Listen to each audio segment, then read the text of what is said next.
Hey everybody, we are back in the Law Shanty. I'm back in the Law Shanty one more time in 2020. By the time you guys see this, it will be 2021. But we had a bunch of stuff happen while we were gone. So I decided to put out one more posting to kind of put a bow around 2020, or maybe more properly, put the last shovel of dirt over it and bury it, and move on to a new and shiny 2021. But it is New Year's Eve day here in the Law Shanty. I'm ready to party. I got my New Year's hat. I got my New Year's noisemaker. There's probably some champagne around here someplace that I'll dig into when we get finished here. But with that in mind, there's some things I want to address before we take off. Really, three things happened while we were gone that I think are important to you. We had the Wage Hour Division issue a couple of field assistance bulletins that I want to talk about briefly. We're going to talk about the Consolidated Appropriations Act and what that means for employers briefly. And we're going to talk about the change in the Michigan law that affects when employees can come back to work. Now, those last two things we do have e-bulletins on. So if you want more detail than I'm going to give you here, you can go to our website and read about them, and you'll get a little more detail. Otherwise, here's what happened while we were gone, and let's go. Let's start with the field assistance bulletins. These are bulletins the Wage Hour Division issues to help their investigators make decisions about stuff that's going on. The first one dealt with posting requirements under a bunch of statutes, but primarily we want to talk about the FMLA and the FLSA.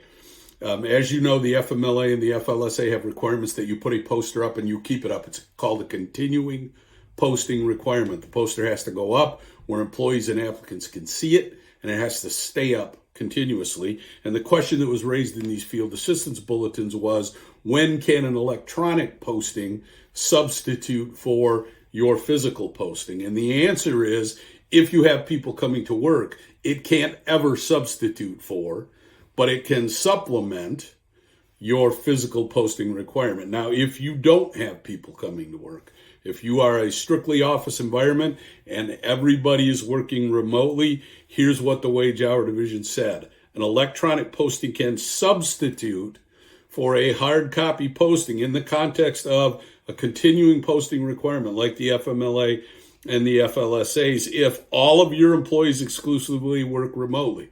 Nobody's coming to the office. All employees customarily receive electronic notices from you, and the employees have ready access to the posting.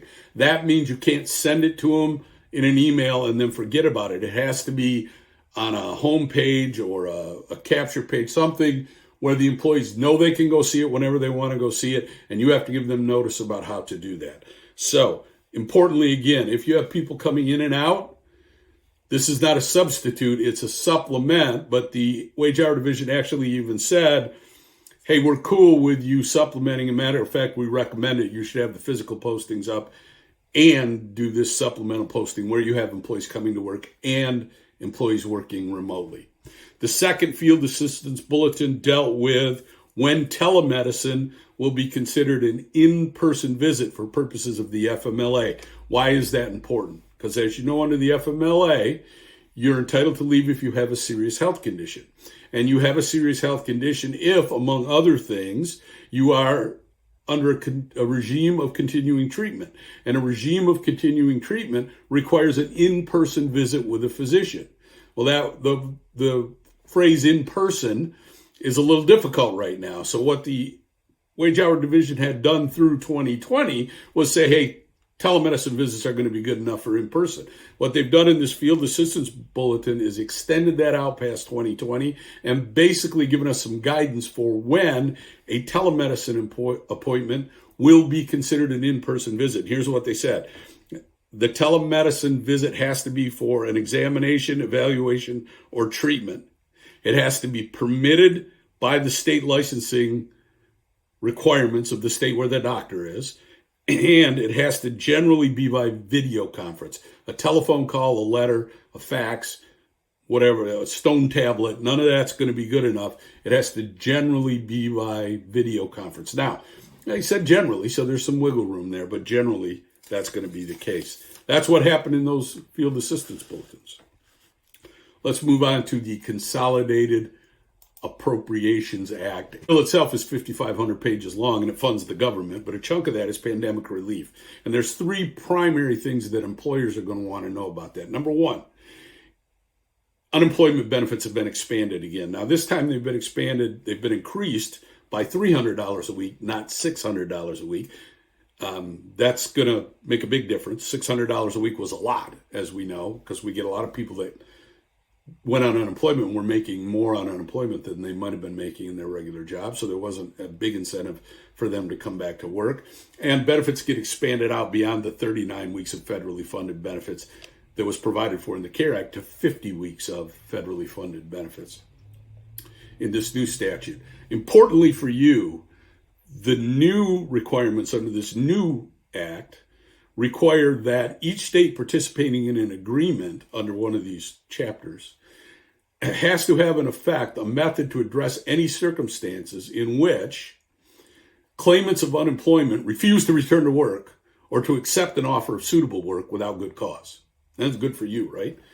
The bill says the methods shall include at least the two following things. Number one, there's got to be a way for you to report to the state when you have offered suitable work to an employee and the employee's refused it.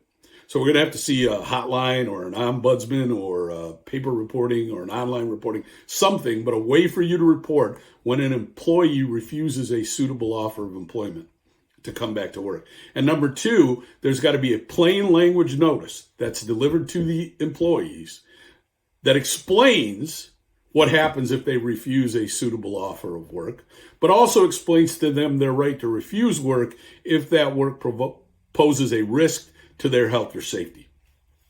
So that's the issue under unemployment.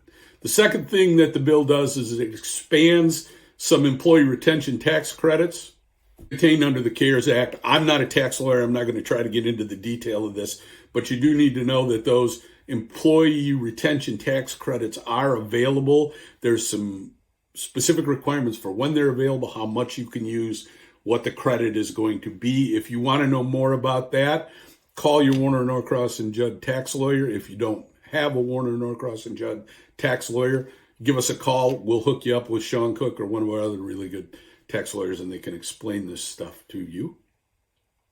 And then the third thing that the bill does is it addresses the issue of leave under the FFCRA, the paid leave under the FFCRA, which, as you know, is provided under the Emergency Paid Sick Leave Act and the Emergency Family and Medical Leave Expansion Act. That requirement that you provide that leave expires today. While I'm doing this today, while you're seeing this, expired on December 31st, 2020.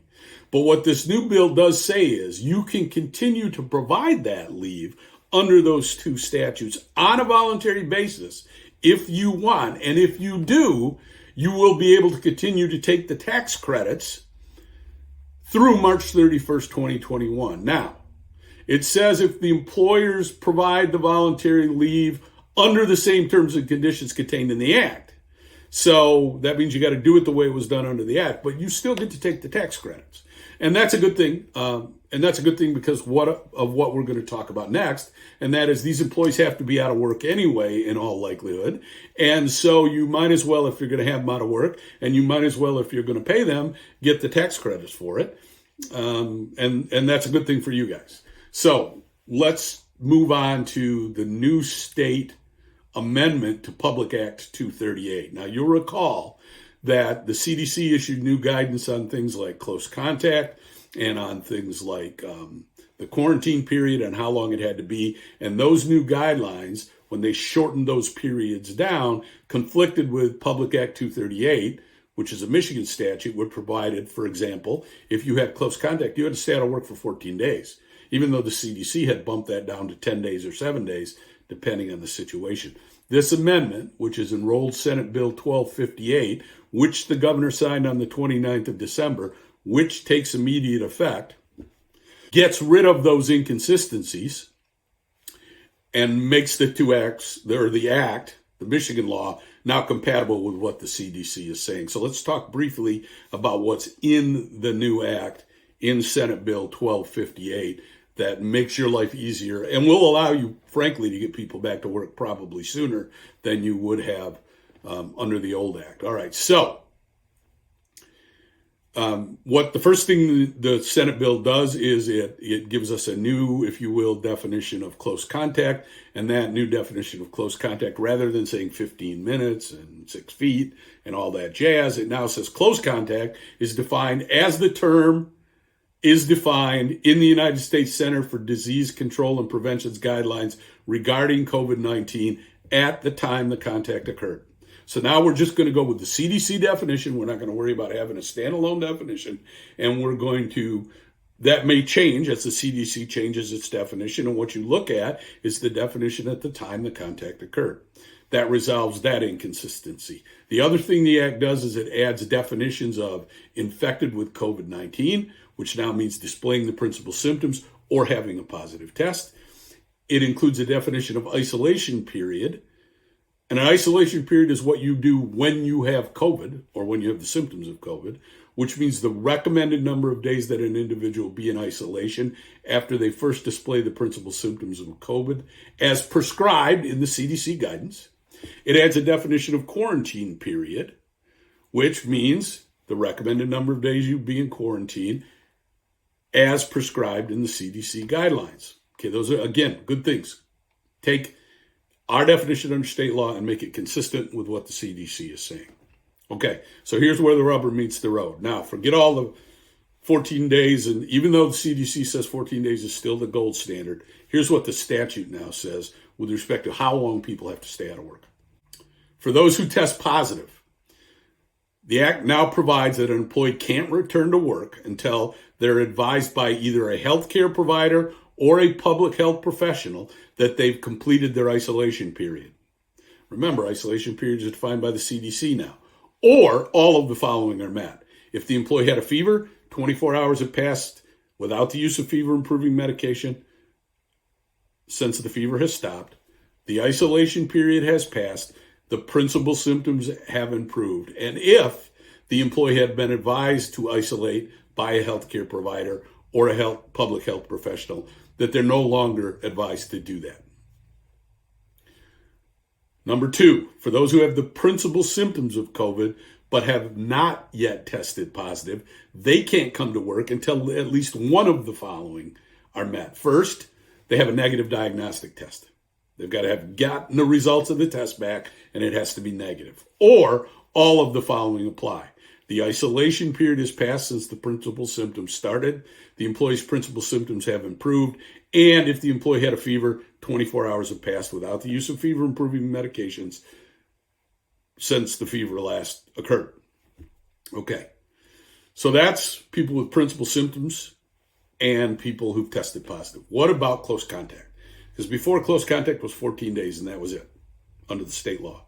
For employees who've had close contact with an individual who tests positive for COVID-19, the Act provides that the employee can't report to work, shall not report to work, until one of the following has been met. The quarantine period has passed since the employee last had close contact with the individual.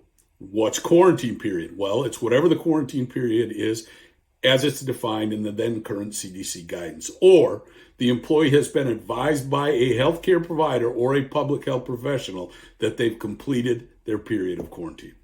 Now, we have a state statute that is consistent with what the CDC is saying, and frankly, consistent with what public health officials in the state of Michigan have been saying for a couple of weeks or so now. The other thing you need to be aware of is there's some tightening up, if you will, of the people that are exempt from this, like healthcare workers, first responders, correction professionals, and certain childcare workers. The definition makes it harder for you to exempt those people because it says you can only exempt them from these requirements if it's, quote, strictly necessary to preserve the function of a facility where cessation of operations of that facility would cause a serious harm or danger to public health or safety, period, end quote. That seems like it's a pretty high standard to make before you can exempt these people from the requirements. Again, this law went into effect on the 29th when the governor signed it. It has immediate effect. Okay, that's what happened while we were gone. All right, what's going to happen going forward? We're going to try into 2021 to put these things out every other week or so. Obviously, if something important happens, we'll jump on the gun. You should look for them on Tuesday afternoons, like you have been every other week. This is week 1, every other week from here going on. I hope you all are starting 2021 out on a fabulous foot. I hope you had a great New Year's Eve. I hope you stayed safe. And I hope 2021 is a fabulous, prosperous, and hopefully calm year. See you, everybody.